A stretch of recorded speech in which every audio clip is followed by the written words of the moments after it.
bagaimana kita tidak berhak, tidak mempunyai kuasa menularkan orang lain. Tapi tugas Bapak Ibu dan saya, beritakan Injil itu kepada mereka. Nanti yang menvirusi hatinya adalah Roh Kudus. Makanya di dalam pekan 2 komunitas ini dikatakan, sekali lagi saya baca saudara karena tidak begitu banyak ini. Adapun tugas gereja adalah mengundang, jadi mengundang, menjelaskan, memberikan pilihan dan memperingatkan dunia tentang kehakiman yang akan segera terjadi. Jangan kita paksa orang supaya masuk jadi hakim. Bukan itu. Tugas Bapak Ibu dan saya adalah bagaimana kita mengenalkan kasih Yesus kepada umat manusia. Dia tinggalkan istana surga. Dia datang lahir sebagai manusia yang hina dan paham.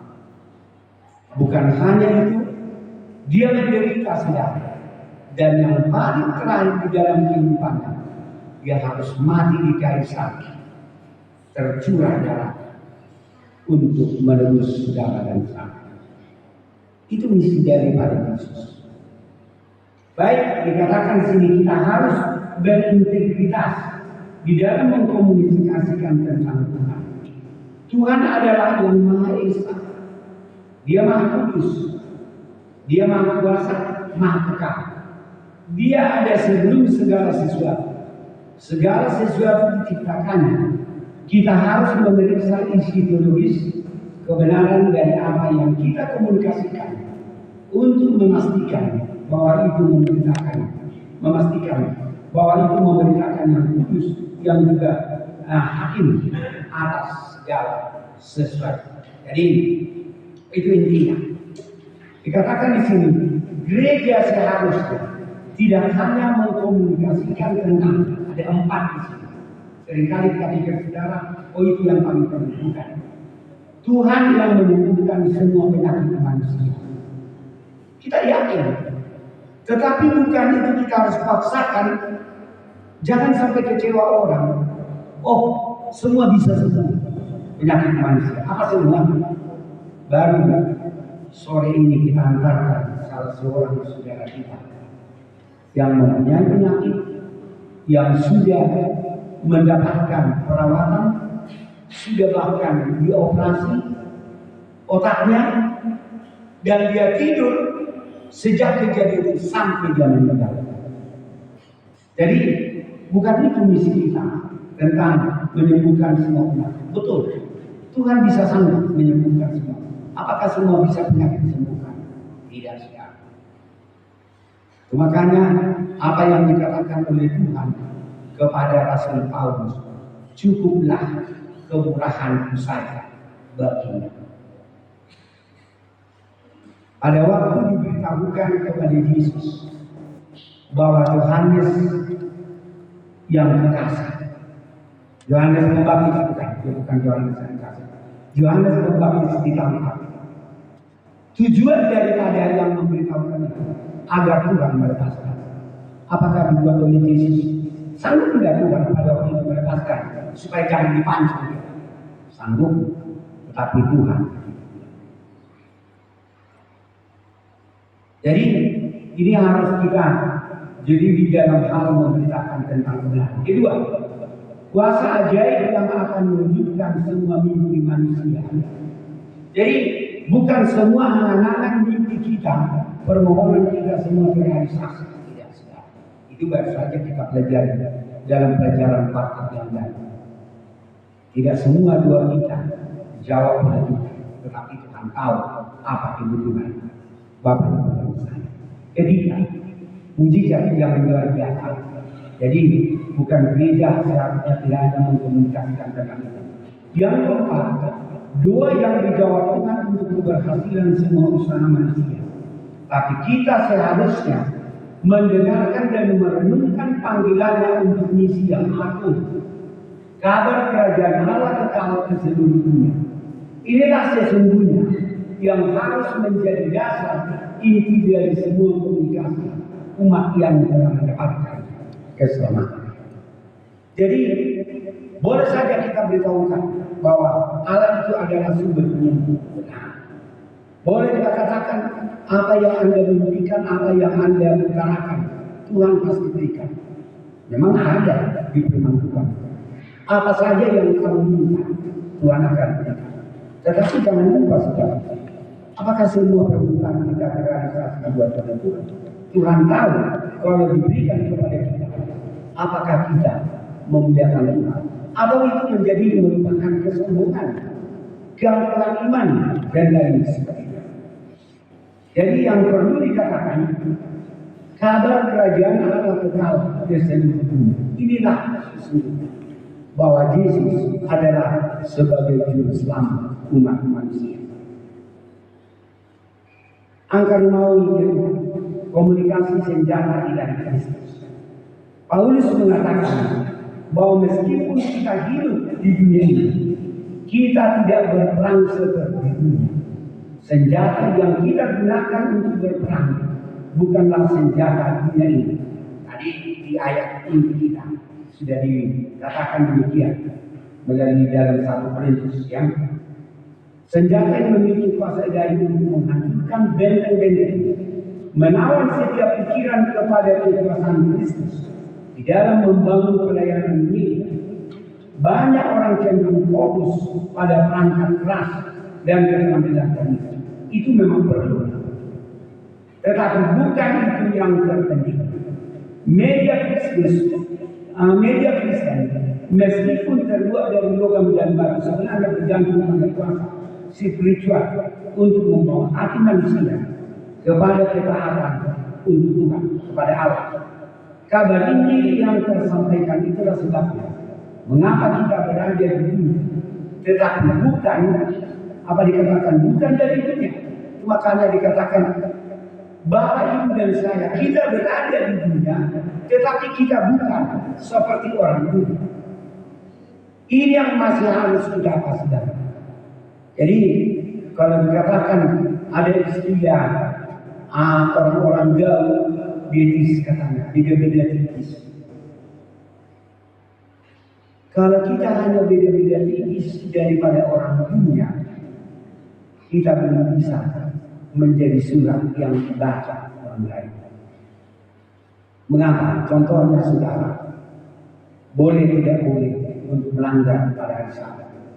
Kalau orang kita masih lakukan itu sudah, itu boleh-boleh saja. Kita boleh tanya diri kita, apakah itu di dalam undang adat, di dalam segala pekerjaan. Kalau kita masih itu buat saudara, artinya kita masih beda saja dengan denominasi yang lain. Saudara. Jadi ini harus perbedaan kita di akhir zaman supaya kita menjadi komunikator yang bisa dibaca orang. Dikatakan di sini, kita tidak boleh terlalu memikirkan tentang material teknologi media, meskipun memang sangat berguna. Tetapi pertempuran yang esensial itu saudara, kalau di dalam ilmu kesehatan, itu adalah bahan yang dibutuhkan oleh tubuh yang paling perlu. Itu esensial. Ya, esensial. Jadi bahan-bahan yang dibutuhkan oleh tubuh manusia untuk membangun kehidupannya buat ada yang esensial, ada yang non esensial. Makanya kita pelajari sumber protein itu berapa banyak dibutuhkan oleh tubuh manusia setiap hari, lemak berapa banyak, karbohidrat berapa banyak, mineral berapa banyak, apalagi sudah minyak berapa banyak. Itu ada, jadi ada dibutuhkan. Nah, inilah yang sekarang jadi perjuangan kita. Kita harus bisa untuk membuat perbedaan yang sangat signifikan dengan orang dunia. Jadi bukan betis, bukan beda-beda. Hal yang sama berlaku untuk umat Tuhan sebagai para komunikator Kristen itu sendiri. Meskipun kita adalah bejana dunia yang mudah pecah, kekuatan batin kita berasal dari kehidupan Kristus di dalam diri kita. Itu ada di dalam 2 Korintus 4 ayat 7. Nanti boleh Bapak Ibu baca. Kita tahu dari Paulus bahwa kita memiliki terang pengetahuan tentang Kristus sebagai harta di dalam bejana Dia untuk menunjukkan bahwa kuasa yang melampaui segalanya berasal dari Allah, bukan dari diri kita sendiri. Kita sebagai komunikator Kristen tidak boleh bergantung hanya pada kemampuan bagi mereka sendiri, teknologi yang canggih, kecakapan atau keterampilan, dan kemampuan untuk menginjil. Tapi kita sebagai komunikator Kristus harus benar-benar menyadari bahwa hanya Kristus di dalam diri kita lewat Roh Kudus yang akan memberi kekuatan dan kemampuan untuk menyelesaikan pekerjaan. Jadi kita tidak bisa terpisah dengan kuasa Roh Kudus. Itu makanya selalu kita harus mengundang kuasa Roh Kudus. Mengapa kita dikatakan kalau mau baca firman Tuhan lebih dahulu kita berdoa memohon kuasa Roh Kudus? Karena firman Tuhan itu bukan seperti yang ditulis oleh tangan manusia yang biasa, agar kita dapat memahami, ya, supaya jangan ada pertanyaan-pertanyaan yang aneh di dalam diri kita. Apakah nanti kalau masuk di surga, apa ada tingkat daripada apa klasifikasi manusia, ada ras? Kalau sampai ada pemikiran begitu, jangan harap kita sudah masuk di surga. Kalau kita pikirkan, kastanya seperti kasta di dalam agama ini, ada kasta Brahmana, ada kasta Siwa, ada kasta ini. Di dalam kerajaan surga tidak demikian. Tetapi kita harus meyakini bahwa apa yang diberikan oleh Tuhan itu yang terbaik. Dikatakan di sini, Ellen G. White menekankan bahwa komunikasi yang efektif dan pemberitaan ini terpusat pada kasih, kesederhanaan dan karakter yang menyerupai Kristus. Jadi harus kita melihat, tidak bisa kita seperti Kristus sudah. Jangan pernah kita harap, saya harus sama identik dengan, tidak bisa. Bapak Ibu, kenapa? Kristus lahir, dia bukan sebagai yang berdosa.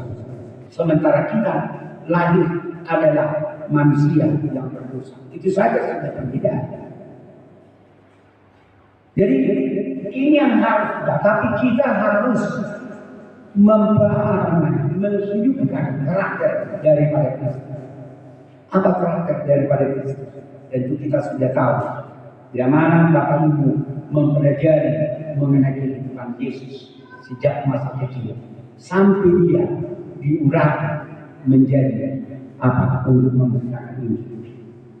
Baik, dengan pesan utamanya adalah bahwa tindakan media yang kita gunakan, isi konten kita harus sama pentingnya dengan isi firman Tuhan yang kita akan sampaikan.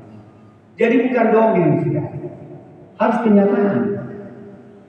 Itulah yang diinginkan oleh Kristus agar kita bisa menjadi surat yang dibaca orang dari kehidupan kita. Bagian yang ketiga terakhir, Alkitab media kebenaran Allah. Paulus mengingatkan kita di dalam 1 Korintus 11 ayat 23 bahwa kita berada dalam hubungan perjanjian dengan Kristus. Ada komunitas perjanjian. Ada pilihan nyata bagi orang-orang untuk bergabung dengan komunitas ini atau tidak. Ada berkat dan kutukan dalam pilihan-pilihan ini.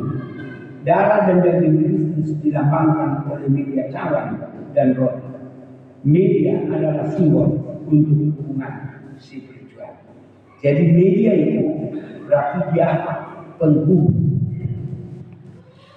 Mengapa dikatakan setiap engkau melakukan itu mengingat akan kematian? Berarti kalau kita lakukan itu jangan saudara. Saya saudara kalau mau ikut perjamuan kudus bukan supaya mengerjakan anggota gaduh, ya dia ikut perjamuan kudus kalau pasca bukan itu. Tapi saya benar-benar renungkan bagaimana kasih daripada Kristus di dalam diri saya sampai dia mati di kayu salib, tercabik-cabik dagingnya, darahnya meleleh oleh karena dosa saya. Jadi bukan hanya, wah kalau saya tidak ikut perjamuan, orang nanti lihat si Ali itu tidak. Bukan itu sudah. Bila mana itu tujuan kita sudah tidak ada maknanya perjamuan itu dalam diri kita. Tetapi bila mana kita renungkan bagaimana kasih Kristus kepada kita, kepada diri kita, kepada anak-anak kita, kepada cucu-cucu kita, kepada saudara-saudara kita yang seiman, maka kita akan ada maknanya bila mana kita lakukan. Baik, saudara yang kasih, tinggal sedikit lagi. Dikatakan di sini, Alkitab juga merupakan media kebenaran Allah. Penulisan kitab suci dilahami oleh Roh Kudus dan ditulis oleh orang-orang di bawah ilhamnya. Jadi itulah makanya Alkitab ini kita lihat dia tetap dia up to date. Kalau buku-buku daripada ribuan kita dengarkan hanya beberapa tahun sudah berganti. Saya masih teringat pada anak kami waktu dia mengambil perkuliahan di Turki. Kebetulan ada sahabat dia, sahabat kami juga yang sudah senior. Ada buku yang dikatakan, oh itu harus dimiliki. Pada waktu anak kami menanyakan kepada temannya dan ditanyakan kepada dosen, apa yang dikatakan dosen? Oh itu buku yang itu tidak dipakai lagi, harus berganti dengan buku. Padahal buku itu mahal sudah. Saya masih ingat di atas 1 juta saat itu. Pada zaman anak kami yang pertama untuk mengambil kuliah DPR. Dia harus ambil. Tapi kalau Alkitab ini firman Tuhan saudara, dia akui. Mengikuti zaman terus.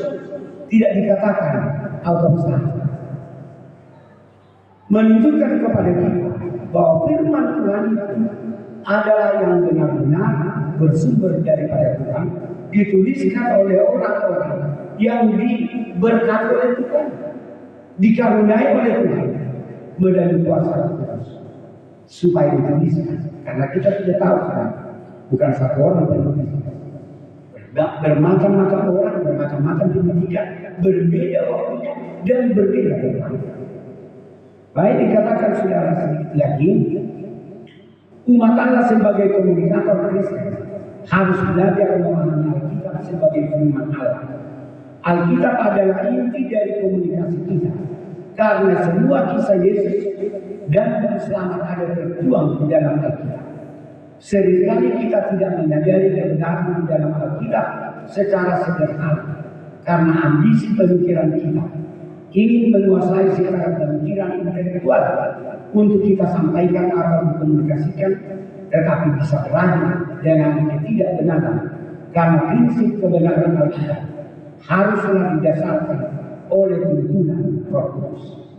Itu di Efesus 4 ayat 29. Janganlah ada kata-kata kotor keluar dari mulutmu, tetapi pakailah perkataan yang baik untuk membangun di mana perlu, supaya mereka yang mendengar beroleh kasih karunia. Makanya saudara akan kasih apa yang dikatakan oleh Tuhan. Kata-kata berkat. Haruslah kata-kata berkat yang keluar dikatakan dari mulut kita, supaya itu menjadi berkat bagi orang. Bukan kata-kata yang kutu. Saudara akan kasih banyak sekali di dalam firman Tuhan, di dalam Alkitab ini. Banyak sekali kita dapat kata-kata berkat yang diberikan oleh Tuhan. Baik di dalam perjanjian lama, demikian juga di dalam perjanjian baru. Kesimpulan, secara kedua, Kristus sendiri adalah perantara, mediator dan penyampai firman bagi kerajaan Allah. Kehidupannya, kematiannya di kayu salib, dan kebangkitannya adalah faktor yang penting bagi harapan rohani kita. Salib adalah simbol penebusan Allah dan harapan kekal kita. Tulisan hamba Tuhan Ellen G. White di dalam bukunya Pelayanan Kristen, usaha manusia di dalam berkomunikasi hanyalah sarana. Kuasa yang sebenarnya untuk mengubah hati dan mempertobatkan manusia sepenuhnya adalah pekerjaan Kristus. Terjawab. Jadi menubatkan orang sudah tidak ada kuasa. Jangan kita pikir, aduh jauh, awet kami disikap ya, berbudak-budak. Habis dan habis minyak musimnya. Sebenarnya untuk menubatkan itu dikatakan adalah kuasa Tuhan.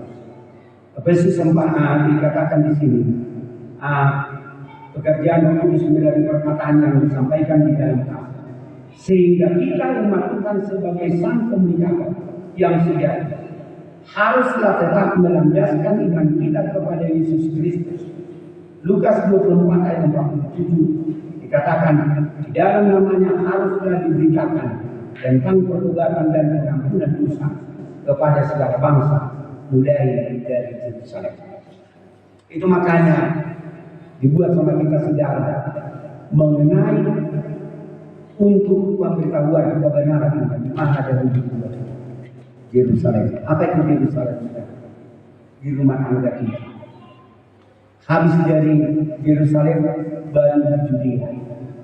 Habis dari Judea baru Samaria. Habis itu baru Samaria. Ibu bapak yang dikasih oleh Tuhan, mari kita menoleh lingkaran keluarga kita. Apakah lingkaran keluarga kita?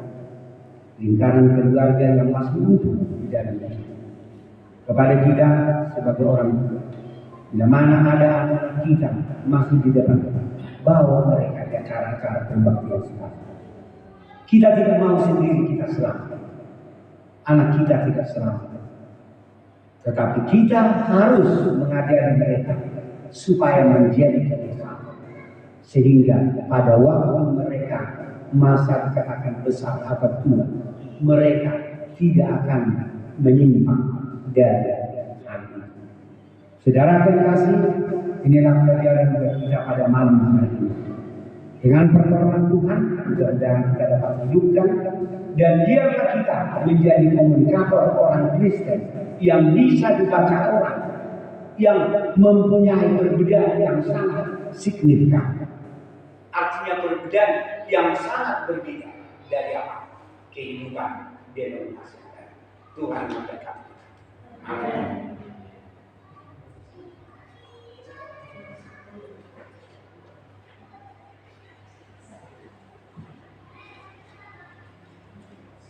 Terima kasih saya ucapkan kepada Bapak Giri Tagalu yang sudah membagikan kebenaran firman Tuhan buat kita pada malam hari ini. Biarlah kita umat Tuhan yang ada di rumah persekutuan, kita boleh menjadi komunikator Kristen yang sejati di dalam kehidupan kita. Amin Bapak Ibu. Baik, karena malam ini adalah ibadah kita dengan doa komunikasi. Sebelum kita mengakhiri ibadah pembaktian kita, mari kita ambil kelompok kita masing-masing 2 atau 3 orang. Kita akan mendoakan beberapa pokok doa kita. Baik untuk kita yang hadir, apabila ada yang perlu kita doakan supaya boleh disampaikan. Baik bagi Bapak Ibu yang berdua nanti, tolong sudah didoakan rencana daripada mantu kami yang akan mengambil satu jurusan spesialis TAD yang akan ujian pada bulan Juli. Belum tahu kan pasti tanggal berapa, tetapi pada bulan Juli ini dia akan mengambil di daerah Lombok ya, karena universitas di sana yang dijanjikan dari tempat wilayah. Kalau nanti Bapak Ibu yang berdua perlu disisipkan parlemen kami Eka Rus Mosir. Kalau Tuhan berkenan, biarlah dia mendapatkan apa yang kita katakan benar pendidikan.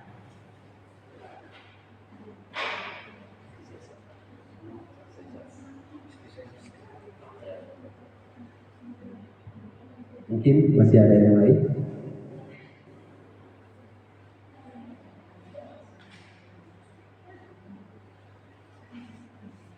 Baik. Kita doakan anak-anak kita, anak jemaat yang sudah memasukkan lamarannya atau sedang mencari pekerjaan yang sudah tamat, supaya Tuhan menjawab doa mereka diterima di perusahaan. Baik, saya akan membacakan yang menjadi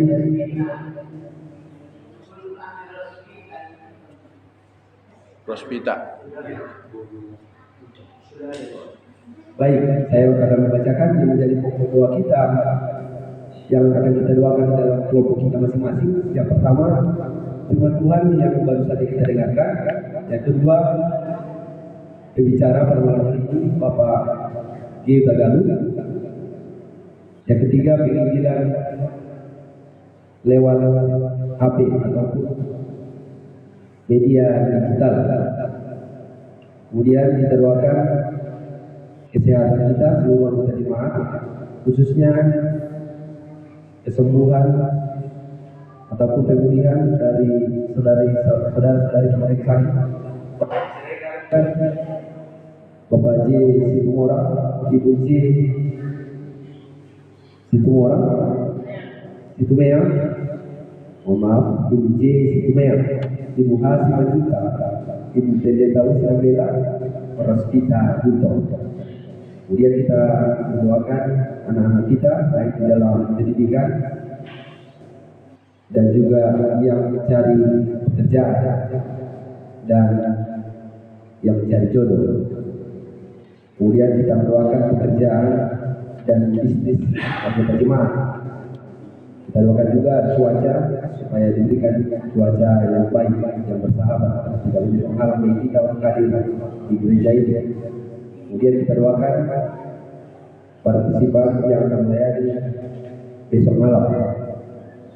Kita doakan juga wilayah baru, yaitu di Batang Toru dan sekitarnya, dan juga kita doakan GMP Marisi Pasaribu, dan kita doakan juga GMP yang menyedak, ya, supaya GMP yang baru boleh tiba di Paris kuat, bersama bergabung dengan kita.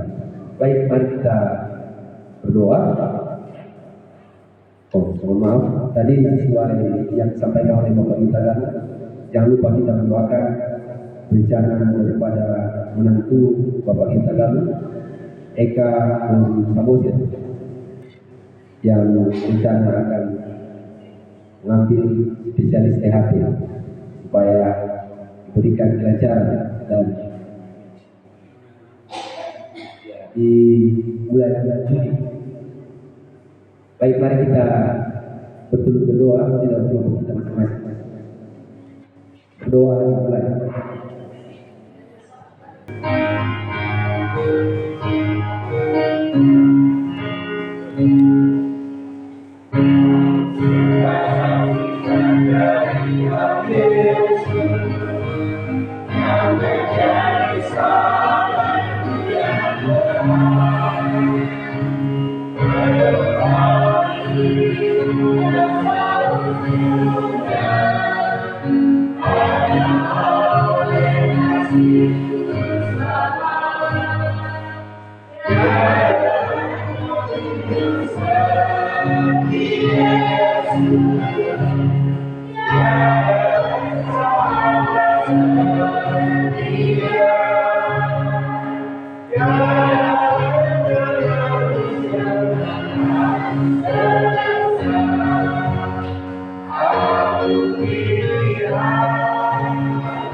Mengakhiri akan acara ibadah kami pada malam hari ini, sekali lagi kami datang mengucapkan rasa syukur kehadirat Tuhan. Biarlah apa yang kami sudah dengar, apa yang kami sudah peroleh, menjadi begitu saja Tuhan, tetapi menjadi kuasa Roh Kudus dapat terpatri dalam hati kami dan boleh kami hidupkan sebagai kehidupan yang bersih. Oh Bapa dalam surga, bila mana kami akan tinggalkan tempat ini, Tuhan kerana mengantarkan kami dengan selamat ke rumah kami masing-masing, dan segala doa-doa yang sudah disampaikan oleh umat-umat Tuhan pada malam hari ini. Kerana Tuhan boleh berkenan dan kerana Engkau menjawab Tuhan segala doa permohonan kami yang sesuai dengan kehendak Tuhan, dan bukan kehendak kami yang jadi Bapa, melainkan kehendak yang jadi. Berkati yaitu pendeta kami dan Ibu Sinambela sudah diberikan kesehatan supaya mereka lebih fokus untuk menggembalakan umat-umat Tuhan, menuntun kami kepada jalan terpujilah nama Tuhan. Doa ini hanya kami sampaikan hanya melalui Anak Yesus yang menjadi Tuhan dan Juru Selamat kami. Amin.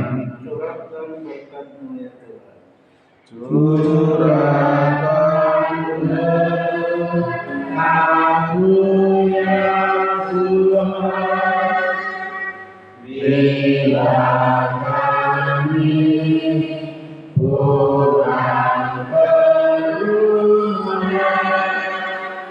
impi kami sepanjang hari.